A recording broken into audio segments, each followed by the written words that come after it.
सर्वप्रथम यहाँहरू सबैमा जयमङ्गलको न्यानो अभिवादन टक्र्याउन चाहन्छु। म रिन्छेन दोर्जे तामाङ हाल काठमाडौँ नेपालबाट यहाँहरूको सामु आवाज मार्फत तरङ्गित भइरहेको छु।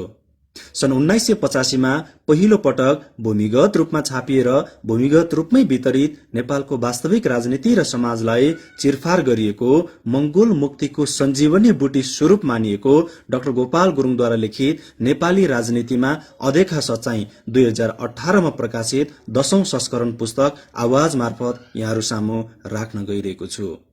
10औं संस्करणको पुनः प्रकाशन समेत भएको उक्त पुस्तकको दोस्रो संस्करण सन् 1988 मा प्रकाशित भइसकेपछि पञ्चायत प्रशासनले पक्रेर लेखकलाई 2 वटा राजद्रोही मुद्दा लगाएर 3 वर्षको निम्ति भद्रगोल जेल हालिएको थियो।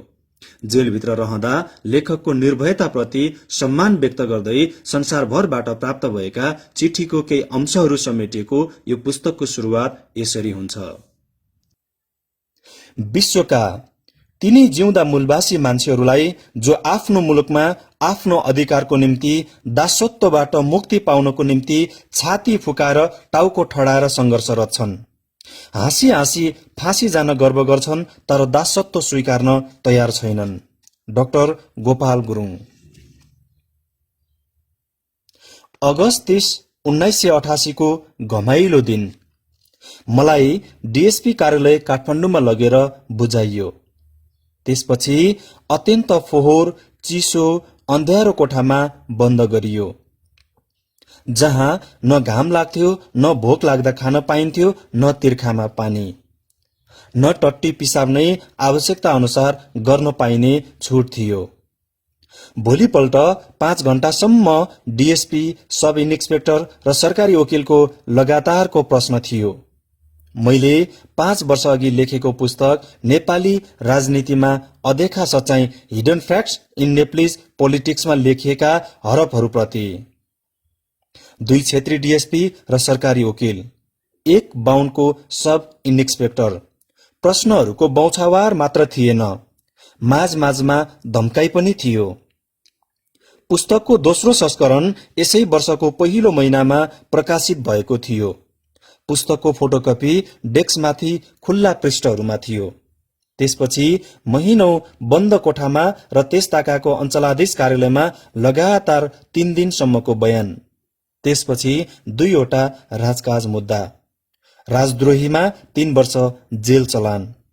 डीएसपी अफिसमा पुलिसहरूको चुटाई सम्झदा निर्दोषहरू लुटाई र चुटाईमा परेको देख्दा नै मैले तिनीहरू मान्छे होइनन्, शैतान रहेछन् भन्ने सम्झन थालेको थिएँ र मेरो कल्पनालाई वास्तविकतामा विपरीत पाइसकेको थिएँ।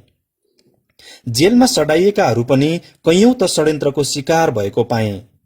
अपराधीको सट्टामा निर अपराधीलाई जेल भोग्न बाध्य पारेको पाएँ। मैले धेरै वर्ष अघि स्कुले जीवनमा बिशपको मोमबत्ती, बिशप्स क्यान्डल स्टिक शीर्षकको एउटा कथा पढेको थिएँ।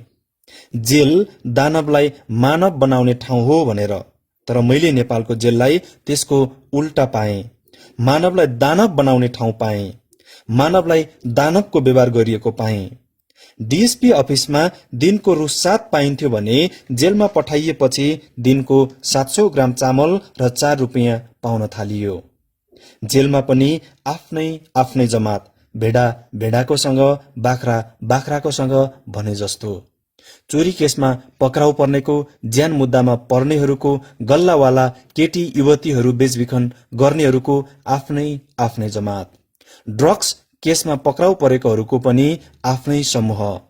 त्यसमा पनि कम्युनिस्टहरूको एउटा जमात, कंग्रेसहरूको अर्को जमात।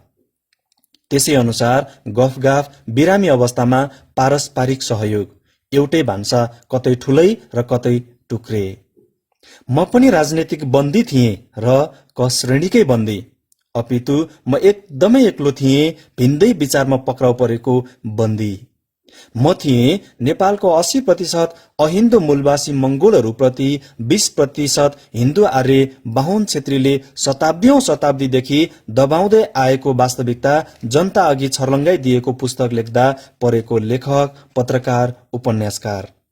नेपालमा रेसियल विभाजन र नेपालका 80% मूलवासी मंगोलहरूलाई दबाउने चाहिँ जुनसुकै विचारधाराको र जुनसुकै पार्टीका भनिने भए तापनि हामीलाई दबाउन चाहिँ एकजुट हुने गरेको तथ्यलाई प्रकाशमा ल्याइदिएको थिए। मलाई जेल हाल्न र म जस्ता प्रकाशमा आएका मंगोलहरूलाई मार्नसम्म पनि बेर नलगाउने तथ्यलाई चिरफार गरेर देखाइदिएको थिए। त्यसैकारण मलाई सक्दो सताउनु पर्छ, मेरो कलम भाँचिदिनु पर्छ, मेरो हात काटिदिनु पर्छ, मेरो मुखमा बुचो ठोसिदिनु पर्छ भन्ने विचारमा बाहुन छेत्रीको त के कुरा, बाहुन छेत्री गनाउने र तिनीहरूको हनुमान र नारद मुनि भएका मंगोल अनुहारकाहरूले पनि होस्टेमा हैसी गरिरहेका थिए। मेरो विरोधमा भयंकर आवाज उठाई मलाई कठोर कारवाही गर्नुपर्छ भनेर एउटा मंगोल शेर्पाको साप्ताहिक समाचार पत्रमा एउटा तामाङ मंगोलको सहयोगले लेख्ने बाहुन आज कंग्रेसका मन्त्री छन् र यी तिनै कंग्रेसका हुन्। त्यसबाहेक एकजना पत्रकार चाहिँ आज प्रधानमन्त्रीको सल्लाहकार हुन पुगेको छ। जेलमा म एकदम एक्लो थिएँ, एकदम बेग्लै विचारमा जेल पर्ने पहिलो मंगोल लेखक, पत्रकार, राजनैतिक व्यक्ति पनि। पछि थाहा पाए केही पत्र पत्रिकाले मेरो विषयमा फाटाक फुटुक लेख्न थालेछ। कसैले अत्यन्त गोप्य रूपमा डराई डराई पर्चा निकाले र बडो मुस्किलसँग चाँजो मिलाई बाँडे। कतिलाई भेट्न नै नदिने गर्थ्यो, कतिपय भेट्न पनि आउन थाले।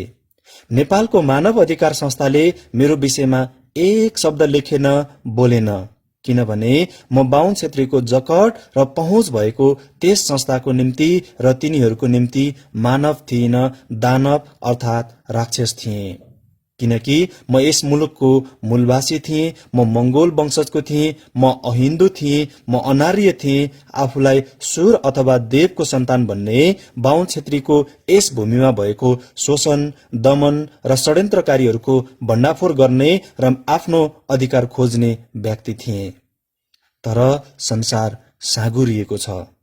मलाई पक्रेर जेल पठाइएको र राजनैतिक बन्दीलाई कुनै सुविधा नदिएकै तथ्यलाई मेरो शुभेच्छुकहरूले विश्वव्यापी बनाइदिए।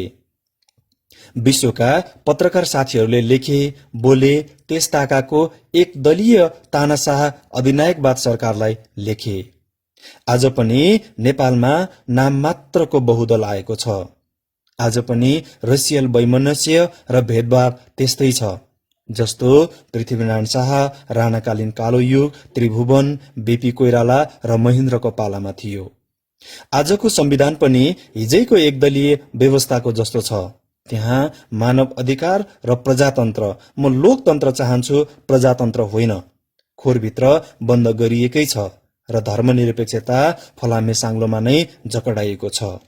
जेल जीवनमा छँदा बाहिरी मुलुकमा र मेरा समर्थकहरूले के लेखेर चिठी पठाए त्यसका केही अंशहरू तल छन्। त्यसैले म जेलभित्र एक्लो भए तापनि एक्लो थिइन। जेलमा छँदा ठिकसँग औषधि गर्न नदिएर र औषधि नदिएर केही यस्तो बिमार बोकेर निस्किनु पर्यो जसले मेरो मृत्युसम्म नै पछ्याइरहनेछ, मसँग नै चिहानमा पस्नेछ अथवा चितामा जल्नेछ। जुन बिमारी हो रक्तचाप, हाई ब्लड प्रेसर, चिनीको रोग, डायबिटिज, घाँटीको रोग, थाइरोइड डिजिज र छालाको रोग, स्किन डिजिज। जनवरी 1993, बागडोल, ललितपुर। मेरो छुटकाराको निम्ति डेनमार्क एमनेस्टी इन्टरनेसनलले अभियान चलायो। मैले त्यहाँबाट सैकडौं चिठी पाएँ। ती चिठीहरूमा 14 वर्षे स्कुले ठिटीदेखि लिएर 51 वर्षे लर्ड मेयर सम्मको शुभेच्छाले भरिएका सुस्वास्थ्यको कामना व्यक्त भएका थिए। नेपालमा वंशजीय भेदभाव यति चर्को रूपमा भएको सत्यता हामीलाई थाहा थिएन, तर तपाईँ पक्राउ पर्नु भएपछि थाहा भयो। तपाईको पुस्तकले बतायो। तपाईलाई जेलको खानामा हामी सहयोग पुर्याउन चाहन्छौं। यसमा तपाईको विचार चाहन्छौं। International PEN, London. तपाईलाई जेलमुक्त गराउने प्रयासमा हामी जुटेका छौं। तपाई चाँडै नै जेलमुक्त भएर स्वतन्त्र व्यक्तिको रूपमा खुल्ला हावामा घुम्न पाउनुहुनेछ। यो मलाई पूरा विश्वास छ। म आहारोत नगरको लर्ड मेयर हुँ। तपाई सधैँ सुस्वस्थ रहनुहोस्, यही शुभकामना पठाएकी छु। लर्ड मेयर लोनहिन्डो, आरुस, डेनमार्क। तपाईँ सधैँ नै मेरो हृदयमा बस्नुहुनेछ। मैले तपाईँको नाम सानो कागजको टुक्रामा लेखेर मेरो छातीमा झुन्डिरहने लकेटमा राखेकी छु। जब मेरो हातले त्यस लकेटलाई छुन पुग्छ तब मलाई तपाईँको सम्झनाले पिरोल्छ अनि म ईश्वरसँग तपाईँको कुशलता र शीघ्र जेल मुक्तिको प्रार्थना गरिदिने गर्छु। एनेट लोइरोज, किल्डी, डेनमार्क।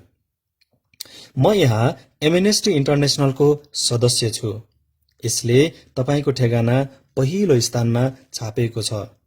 अब यहाँका जनताले तर्क वितर्क गर्न लागेका छन्। के डेनमार्की रानीले नेपालका राजालाई राजकीय भ्रमणमा बोलाउनु पर्ने आवश्यकता थियो भनेर? म मेरो तर्फबाट पुर्याउन सक्ने हर सहयोग पुर्याउनेछु। फ्रेडरिक फ्रान्स भेलवाई, डेनमार्क।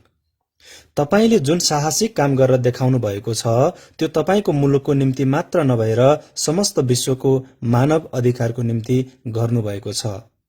मेरो तपाईप्रति हार्दिक श्रद्धा छ, स्वीकार्नुहोला। थाहा छैन किन मलाई हरदम तपाईको सम्झना आइरहन्छ। गिन्टी लाइन्स, फेन्सेनवोडर, Denmark. Hidden facts in Nepalese politics भन्ने पुस्तक प्रकाशित गरे बापत 2वटा समाचार पत्रका सम्पादक एवं प्रकाशक गोपाल गुरुङलाई नेपाल सरकारले पक्रेर ठूलो अपराध गरेको छ र जेल पठाएको छ। डेनमार्कको ओडेन्स ग्रुपले नेपाल सरकार लगायत विभिन्न संघ संस्था, वकिल, सम्पादक र उनका परिवारहरूलाई चिठी पठाएको भए तापनि सफल भएको छैन। एक्सन, डेनमार्कको समाचार पत्र, डिसेम्बर 1989। के तपाईलाई नेपालका गोपाल गुरुङको सम्झना छ?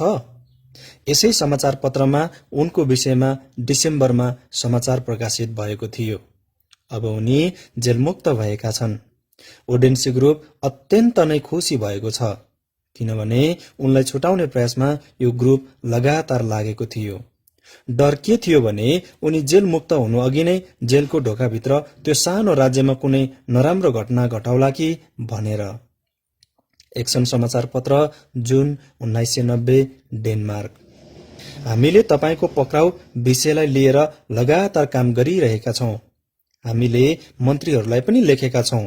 डेनमार्क र नेपाल टाढो भए तापनि हामी तपाईलाई जेलमुक्त गराउनको निम्ति काम गरि नै रहनेछौं। एमनेस्टी इन्टरनेसनल ग्रुप 117 को तर्फबाट एनी सेड्रसन, ओडेन्सी, डेनमार्क।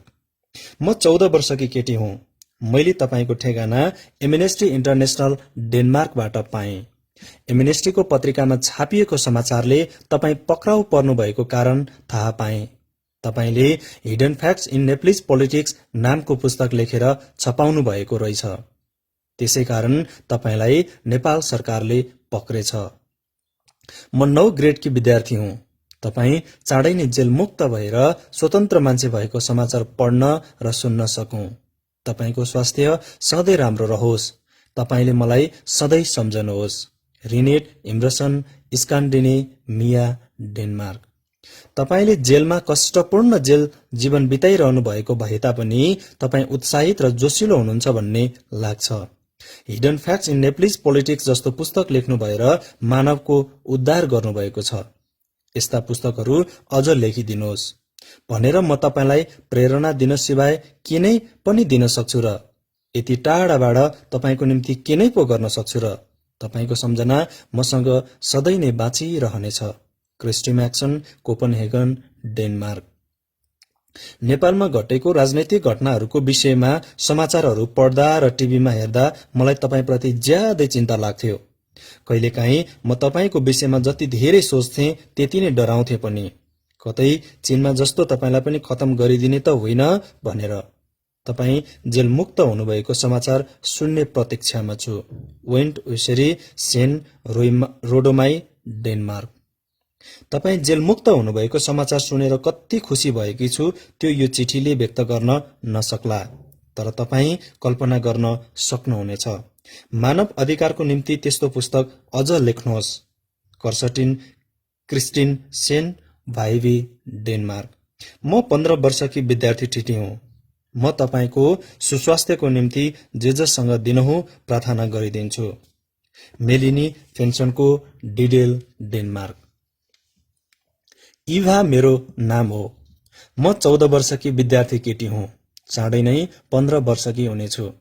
हाम्रा स्कुलका शिक्षकहरूले तपाईको विषयमा, तपाई जेल पर्नु भएको विषयमा बारम्बार हामीलाई क्लासमा भन्ने गर्नुहुन्छ। त्यसैबाट मैले तपाईको विषयमा धेरै कुरा सुन्ने, जान्ने मौका पाएँ। तपाईलाई इभाको सम्झना छ। तपाईलाई ईश्वरले सधैँ नै राम्रो स्वास्थ्यमा राखिदिउन्, चाँडै जेलमुक्त गराइदिउन्। यही नै मेरो हार्दिक सदिच्छा। इभा कोडे, डेनमार्क। प्रधानमन्त्रीज्यू, गोपाल गुरुङ जो प्रेस फाउन्डेसन अफ एसियाको कोअर्डिनेटर र कन्सल्ट्यान्ट पनि हुनुहुन्छ, उहाँको पक्राउ विषयको दुःखद समाचार पाएका छौं। मलाई विश्वास छ प्रेस फाउन्डेसन अफ एसियाका सदस्यहरू एसिया र पेसिफिकका थुप्रै भएका कुरा तपाईलाई थाहा नै होला। प्रेस फाउन्डेसन अफ एसियाका सदस्यको नाताले म उहाँको जेल मुक्तको निम्ति अनुरोध गर्छु। पत्रकारलाई पक्राउनु सरकारका निम्ति घाटा पर्नुहुनेछ। यसले सरकारको छवि भत्काउँछ।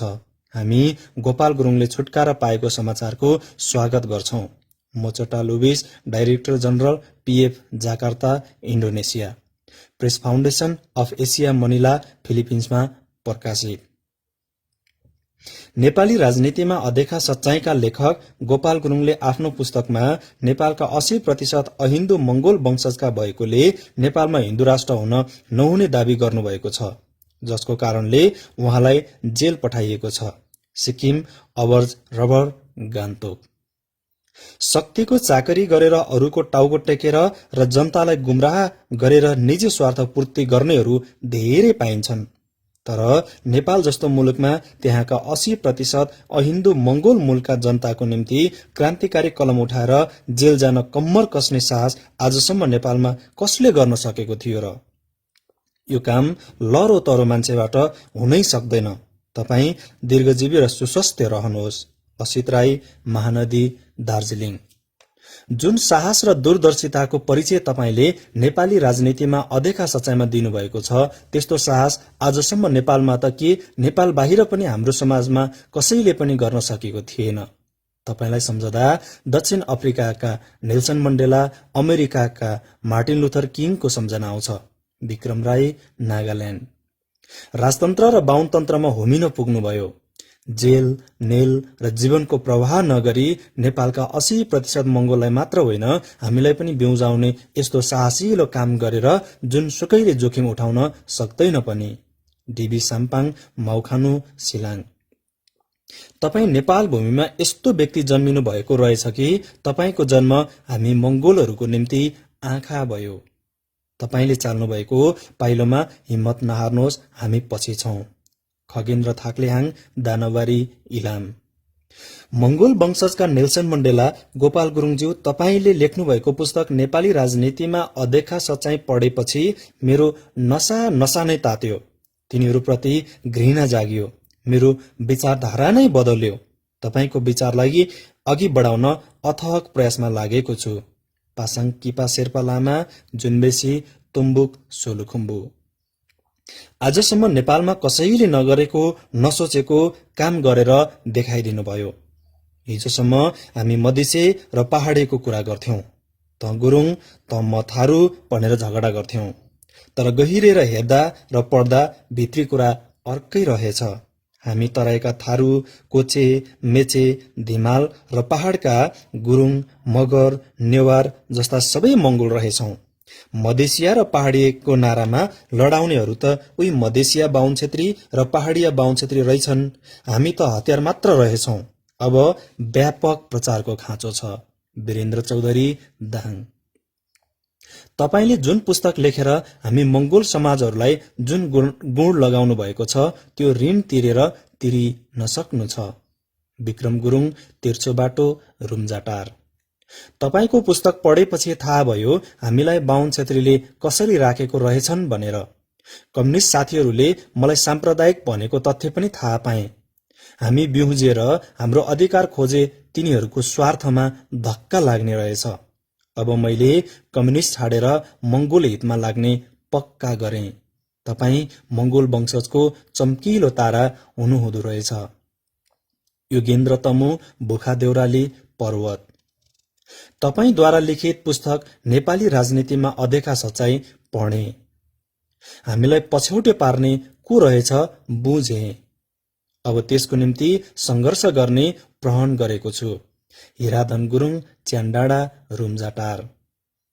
नेपाल जस्तो ठाउँमा पनि तपाईले ज्यानको बाजी थापेर हाम्रो निम्ति जुन आवाज उठाउनुभयो त्यो साँच्चै नै प्रशंसनीय छ। म तपाईलाई दक्षिण अफ्रिकाका नेता डाक्टर नेल्सन मण्डेलासँग तुलना गर्छु र नेपालको नेल्सन मण्डेला पनि भन्छु। चन्द्रखालिङ, सिक्किम। हामी नेपालका मंगोलहरूमाझ तपाई जस्ता बुद्धिजीवी व्यक्तित्व पाएर यति हर्षित छु कि लेखेर व्यक्त गर्न सक्दिन। नेपालमा त्यस्तो कठोर र निष्ठुर शासन हुँदा हुँदै पनि नेपाली राजनीतिमा अदेखा सच्चाई जस्तो पुस्तक लेखेर कसैले गर्नु नसकेको र सोच्नु नसकेको काम गरेर देखाइदिनुभयो। तपाई हाम्रो निम्ति जिउँदो शहीद हुनुहुँदो रहेछ। खगेन्द्र सिंह, तौमान, तेह्रथुम। हामी यहाँका मंगोलहरूले गोपाल गुरुङ जप्न लागेको पनि अवगत गराउन चाहन्छु। हामी मरेर पनि हजुरलाई बचाउने छौं। हजुर मानव रूपमा परमात्माको चोला लिएर आउनुभएको जस्तो लाग्यो। अब हामी हजुरको निम्ति आवाज मात्र नभई कवाज नै देखाउनु परे पनि पछि हट्ने छैनौं। मडी किरात बान्तवा, 10 गोर्खा, ब्रुनोई। आफ्नो अस्तित्वको निम्ति भोलि जन्मभूमिलाई युद्धभूमि बनाई लड्न परे पनि पछि हट्ने छैनौं। तपाईको पुस्तक हाम्रो निम्ति देववाणी हो, नवजीवन दिने बुटी हो। टंक वानेम, 10 गोर्खा, ब्रुनोई। हामी जस्तो कैयौं आत्माले तपाईको योजना सफल पार्न सधैँ साथ दिनेछौं। तपाईका महान बाणीहरू सधैँ सँगालेर जीवित राख्नेछौं। प्रेम बहादुर राणा मगर, रानी पौवा, पोखरा। हजुर जस्ता निर्भय लेखकलाई म हृदयदेखि नै सम्मान गर्छु। हजुरको पुस्तक नेपाली राजनीतिमा अदेखा सच्चाई, हिन्दूहरूको रामायण र महाभारत, क्रिश्चियनहरूको बाइबल र मुसलमानहरूको कुरानले जस्तै सम्मान पाउनेछ। मंगोल समाजमा यस पुस्तकलाई पूजा गर्छु। सौरभ राज संगम, पक्ली हवा कृषि क्याम्पस, सिद्धार्थनगर। हजुरद्वारा लिखित नेपाली राजनीतिमा अदेखा सच्चाई असाध्य निर्भीकता साथ लेखिएको पुस्तक रहेछ। यस्तो पुस्तक त उस्तै मुटुले लेख्ने त के कुरा पढ्ने आँट पनि गर्दैन। यसको निम्ति कृतज्ञता व्यक्त गर्ने शब्द नै मसँग छैन। महेन्द्र साम्पाङ, भोजपुर। 1988 मा तपाईको किताब नेपाली राजनीतिमा अदेखा सच्चाई यहाँ भारतीय सेनामा पढ्नु प्रतिबन्ध लगाइएको भए तापनि हामी 29 जनाले भित्रै पढेर 40 दिनमा सिद्ध्यायौं। हवलदार डीबी गुरुङ, कोब्राङ, माझगाउँ, पर्वत। यहाँ कुनै मंगोल कंग्रेसमा लागेर, कुनै राष्ट्रिय प्रजातन्त्र पार्टीमा लागेर र कोही कम्युनिस्ट भएर ढाँटिएका रहेछन्, ठगिएका रहेछन्। म पनि त्यसै कम्युनिस्ट भित्र पर्छु। अब तपाईको पुस्तक नेपाली राजनीतिमा अदेखा सच्चाईले आँखा खुलाइदियो।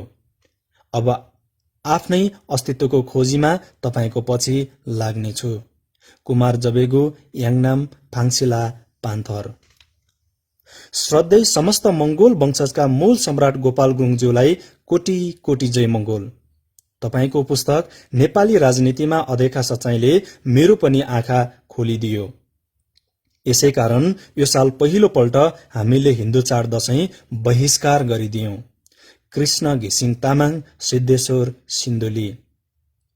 त्यसैले भन्न मन लाग्छ तपाई हामी मंगोलहरूको आँखा खुलाउने गुरु, मंगोल सम्राट र नेपालका नेल्सन मण्डेला। हाम्रो निम्ति यो पुस्तक नेपाली राजनीतिमा अदेखा सच्चाई दर्शन शास्त्र हो, वेद हो। शेर्पा एसके, सोलु। साँच्चै तपाई हाम्रो मंगोल कुलको निम्ति पूजनीय देवता हुनुहुँदो रहेछ। जिब्रो भएर पनि बोल्न नसकेको, आँखा भएर पनि देख्न नसकेको, कान भएर पनि सुन्न नसकेको सत्य कुराहरू तपाईले आफ्नो जीवनको सम्म कुनै प्रवाह नगरी आज तक कसैले पनि त्यस्तो डरलाग्दो व्यवस्थामा बोल्न र लेख्न नसकेको कुराहरू अत्यन्त निर्भय साथ बोलिदिनुभयो। कुम्भकर्ण झै चिर निन्द्रामा परेका हामीलाई ब्युझाइदिनुभयो र सुनाइदिनुभयो। अजित पिल्मोसराई, नैताम, 12 माइल, गान्तोक, सिक्किम। तपाईको पुस्तकले आँखा उगारिदिएकोले यहाँ पनि चुच्चे र नेप्टेको कुरा चल्दैछ। शताब्दीौं शताब्दी बुझ्न नसकेको सत्य कुरा हामीलाई बुझाइदिनुभयो। परिस्थिति अनुसार यहाँ पनि हामी युवाहरू आफ्नो अधिकारको निम्ति मैदानमा निस्कनु पर्ला। हामीलाई आजसम्म भालु नचाहे जस्तो नचाह्यो, अब हामी त्यसरी नाच्ने छैनौं। पीके प्रधान, सिङताम। तपाई पक्राउ पर्नुभएको समाचार यहाँ सिक्किममा पनि हिउँदो डढेलो झैं फैलियो। तपाईको पुस्तक नेपाली राजनीतिमा अदेखा सच्चाइले नेपालमा मात्र होइन सिक्किममा पनि राजनैतिक भुइँचालो ल्याइदिएको छ। निस्वार्थ देन र त्याग अमेट भई भावी इतिहासमा बस्नेछ। मंगोल सन्तानले पिता स्वरूप मान्नेछन्। बीके राई, गान्तोक। जुन साहस, कटिबद्धता र दूरदर्शिताको परिचय तपाईले दिनुभएको छ, यसले हाम्रा भावनामा एउटा नयाँ प्रेरणा भरिदिएको छ। यसले हाम्रा भावी सन्तानलाई नयाँ प्रेरणाको मार्गदर्शन गरेको छ। यहाँ हाम्रा सिक्किममा पनि हामी यस परिस्थितिबाट सुरक्षित छैनौं। यो पुस्तक यहाँका जनतालाई अझ बेसी मात्रामा पढाउनु परेको छ। एसके राई, गान्तोक, हाल लखिमपुर, असम। यस पुस्तक नेपाली राजनीतिमा अदेखा सच्चाइले हाम्रो सिक्किमका मंगोलहरूको जीवनस्तर उठाउने काममा र समान अधिकार पाउनु पर्छ भन्ने अधिकारको निम्ति निकै जोरदार भूमिका अदा गर्नेछ। यस्तो पुस्तक यस्तो निर्भीकतापूर्वक लेखिदिनु भएकोमा म पनि धन्यवाद दिने समूहमा थपिन चाहन्छु। घाटोक भुटिया, दराप, पश्चिम जिल्ला, ग्यालासिङकु। गोपाल गुरुङको तुरुन्त रिहाई होस्। हामी आदिवासी अब पनि शोषित, पीडित र मृत्युतुल्य भएर बाँच्न चाहन्नौ। गोपाल गुरुङ हाम्रो सचेत व्यक्ति हुनुहुन्छ। उहाँको चाँडोभन्दा चाँडो रिहाई चाहन्छौ। गण्डकी र बुटोलबाट भूमिगत रूपमा वितरित पर्चा। सम्पादक तथा लेखक गोपाल गुरुङले जेलमा सडिनुको तात्पर्य हो पञ्चायत व्यवस्थाको अन्त्य हुने संकेत। सेता मगुराले। अप्रिल 1990 मा नेपालमा 30 वर्षपछि नाम मात्रको भए पनि बहुदल आएको छ। यति मात्र भए तापनि ल्याउनको निम्ति कयौं स्वदेशी एवं विदेशीले शहीद हुनु पर्यो। नेपालमा भएका अगुवाई भूमिका खेल्न सक्ने राजनैतिक दलहरू कंग्रेस र कम्युनिस्टहरूको अपरिपक्वता, अदूरदर्शिता र सीमित स्वार्थका कारणले त्यो आन्दोलन पनि अपुरो नै रह्यो, मुलुकव्यापी हुन पाएन। जे भए तापनि आज जे जति पाएका छौं त्यसको श्रेय पनि मानव अधिकार र लोकतन्त्र चाहने पश्चिमी सहयोगी मुलुकलाई र भारतका परलोकवासी राजीव गान्धी र चन्द्रशेखर जस्ता नेतालाई जान्छ। त्यसै आन्दोलनको फल एकैपल्ट 2वटा राजद्रोही मुद्दामा पारिएर 3 वर्षको निम्ति जेल जीवन बिताइरहेको मैले पनि 2 वर्षपछि छुट्न पाएँ। यो अपरिपक्व कंग्रेसी र कम्युनिस्टहरूको सीमित स्वार्थका कारण 30 वर्षपछि आन्दोलित जनता मरिच हुनु पर्यो। सही शत्रु ज्यूका त्यौं नै रहेका छन्। त्यही फुई, त्यही फुर्ती र हकडक कायम नै छ। संविधान फेरि पनि अल्पसंख्यक बाहुन क्षेत्रीकै हित र स्वार्थको पक्षमा बनाइनु सफल पारिएको छ। संविधान अराष्ट्रिय र साम्प्रदायिक छ। त्यसमा पनि अधिनायकवादलाई त्यसरी नै जगेडा गरिएको छ जसरी घुनबाट बचाउन बिउलाई जगेडा गरिन्छ। वर्तमान संविधान बनाउँदा पनि कंग्रेसबाट, कम्युनिस्टबाट, दरबारी या पक्षबाट बाहुन क्षेत्रीकै प्रतिनिधित्व भएको थियो। संविधानमा आर्य शब्द र हिन्दू राष्ट्र राखिएकोले नै यो साम्प्रदायिक शब्द र अराष्ट्रिय धर्म फेरि प्रत्येक नेपालीको शिरमाथि खुट्टा टेकेर बसेको छ। अरू धर्मावलम्बीहरूमाथि खबरदारी गरेर बसेको छ। त्यसमा पनि नेपालका मूलवासी मंगोलहरूको माथि त्यसरी नै षड्यन्त्र गरिएको छ र सफल पनि भएको छ।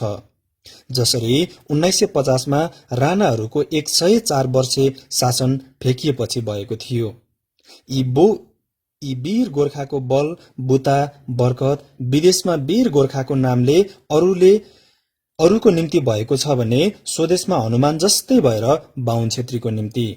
वंशजीय भेदभाव र राजनीति चलाइएको नेपालमा हिन्दू आर्य भनिने कालो आर्यन बाहुन क्षेत्रीबाट यहाँका मूलवासी मंगोलहरूलाई मास्ने हर षड्यन्त्र चलाएको इतिहास असली हिन्दुस्तानको नाममा पृथ्वीनारायण शाहले चलाएको वंशजीय राजनीतिलाई यहाँका मै हुँ भन्ने विद्वान, लेखक, राजनीतिज्ञ र इतिहासकारहरूले कि चाहिँ डरले चटक्कै बिर्सिएको हुनुपर्छ कि चाहिँ यिनीहरूको अवस्था हिउँले नठिर्याउने र तातोले आत्था नहुने स्थितिमा पुगेको हुनुपर्छ। बल्ल बल्ल जीवनभर जनताको हक र हितको निम्ति छाती फुकाएर लड्ने गणेश मानजीले बुझ्नु भएछ जस्तो छ र एकपल्ट प्वाक्कै बोल्नुभयो बाहुनवादै छ भनेर। त्यसरी नै मार्शल जुलुमले छटपटाएर बोल्नुभयो। कंग्रेसको 25 जनाको कार्यसमितिमा 15 जना बाहुनहरू थिए, अब 27 जनाको कार्यसमितिमा 13 जना बाहुनहरू छन्, जबकि नेपालको कुल जनसंख्याको 3.6% मात्र बाहुनहरू छन् भनेर। यो बाध्यता हो र बल्ल तातो चिसो भन्ने भएछन् भन्ने लक्षण हो। यसै विषयलाई लिएर मैले 1985 मा नेपाली राजनीतिमा अदेखा सच्चाई पुस्तक लेखेँ। पुस्तक भूमिगत रूपमा बेचे 7 महिनामा बिक्री भइसक्यो। पाठकले लुकाएर पढे, राति पढे, फोटोकपी गरेर वितरण गरे। 9 महिनापछि मरिचमान सिंहलाई श्रेष्ठ बनाएर मंगोल अनुहारलाई एकतन्त्रीय एकदलीय चन्द्र शमशेर राणाले थालनी गरेको र महेन्द्रले पुनः फर्काएर ल्याएको अधिनायकवादी पञ्चायत व्यवस्थामा प्रधानमन्त्री बनाएर हनुमानको रूपमा उभ्याइयो। हनुमानलाई झैं प्रयोग पनि गरियो। सन् 1988 मा मेरो सोही पुस्तक दोस्रो संस्करण प्रकाशित भएपछि दरबारिया धम्की राजाको सरकारी सहायक गृहमन्त्रीबाट आयो। तिनीहरूको शर्त मलाई अमान्य भएपछि त्यसै वर्षको अगस्तको आखिरीमा 2 वटा राजकाज अपराध मुद्दामा पक्राउ गरी 3 वर्षको निम्ति जेल चलान गर्यो। परन्तु मैले जब नेपालको अलिखित इतिहास अदेखा तथ्य देखेँ तब मैले 1978 देखि नै बोल्ने र लेख्ने अठोट गरी खुल्ला रूपमा निस्किएको थिएँ। मेरो प्राण मेरो शरीरको बाहिर निस्केर अघि अघि हिँड्थ्यो, म पछि पछि हिँड्थेँ। 1978 मा मैले यो तथ्य श्रीलङ्कामा विदेशी पत्रकारहरू अघि उदाङ्गो पारेँ। 1979 देखि नेपालको विभिन्न भेगको आमसभामा बोले र 1980 मा इन्डोनेसियाको सिक्लेटा इन्डोनेसियाली भाषाको पत्रिकामा प्रकाशित गरेँ र मैले आफ्नो साप्ताहिक पत्रिका न्युलाइटबाट अभियान चलाएँ। त्यसको निम्ति मैले कैयौं धम्कीहरूको सामना गर्नु पर्यो, आपद विपद पनि भोग्नु पर्यो र परिरहेको छ। यस्तै उतार चढाउमा यो यात्रा यहाँसम्म हिँडिएको छ।